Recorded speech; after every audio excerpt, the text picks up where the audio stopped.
大家好，我是阿张。那个客户有反映，这个水龙头原本水龙头的水有点不太正常，水压有点不太正常。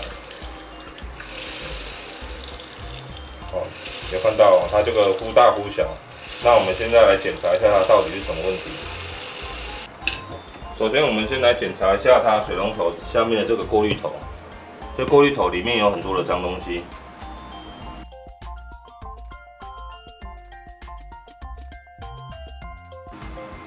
过滤头里面有很多的脏东西，那我们先把它冲一冲，拆下来之后把它冲一冲，然后再把它给转回去。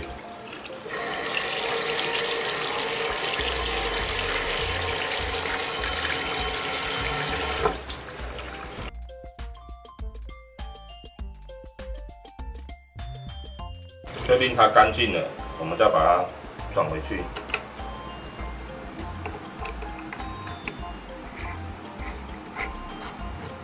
有锁紧就好了，这个地方有锁紧就可以了。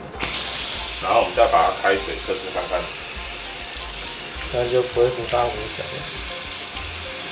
这样子忽大忽小的问题，看起来是已经解决掉了。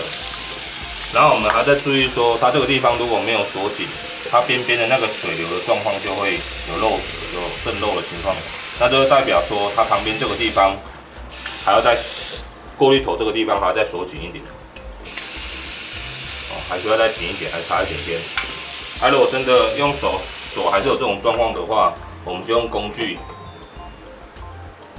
再稍微再锁紧一点点。那当我们把它确定都锁紧了之后，我们再开水测试看看，它的水柱就会比较完美的。然后我们把它打到最开。 水柱是完美的，它侧面这边也都没有水柱都没有什么问题。